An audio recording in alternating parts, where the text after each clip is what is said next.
Get ready for the dictation. Dictation will start in 5 seconds. Start.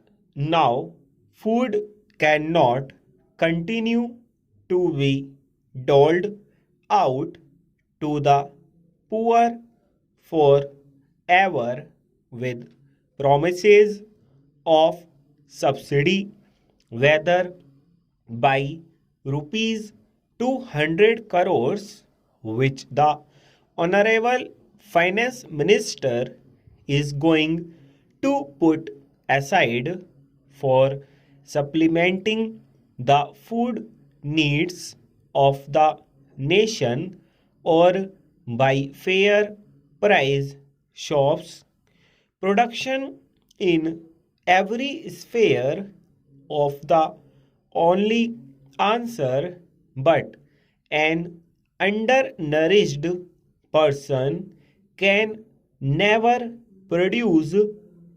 Why has the lowest income rate for taxation been lowered to the extent of making life still harder for the poor man?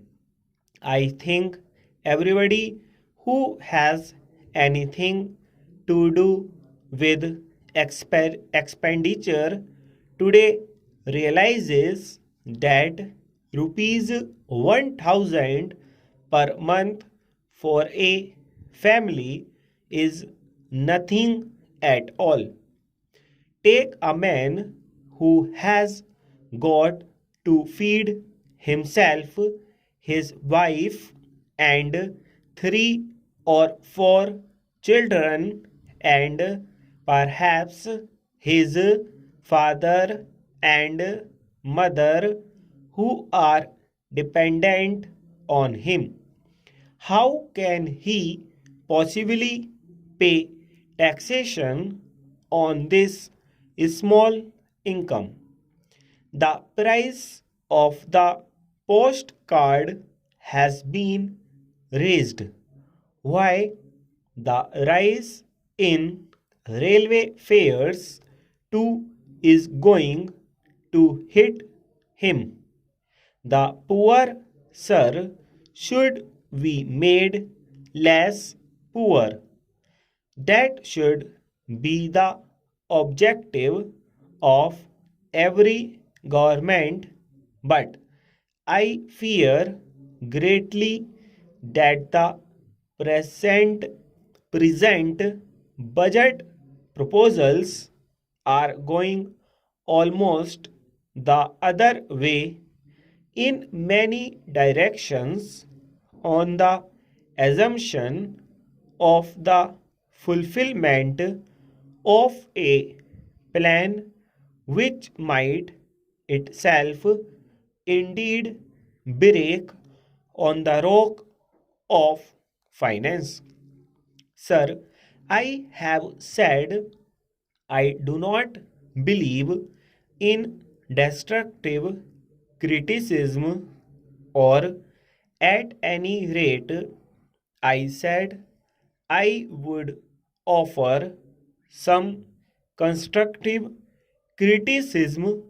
Now, there is no one who sympathizes with the finance minister in his efforts to raise money, but will be willing to listen to other ways and means which will not hit the poor man quite so hard.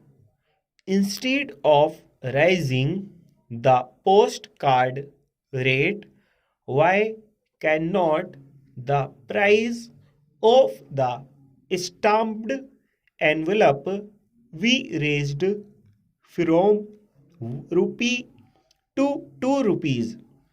I would not mind even if the cost of the reply postcard was raised to 1 rupee, but I object strongly to the cost of the simple postcard, whether local or internal, being increased. I do not know what the yield from such a measure that is raising the cost of the envelope from 1 rupee to 2 rupees will be, but I imagine it will not be less than the tax on the postcard. I believe I am right in saying that our civil aviation rates are less than those in the world. The aeroplane up to date is the rich man's means of convenience. Why cannot airfares be raised rather than railway fares? Sir, I may be pardoned for saying so in this house. Full stop.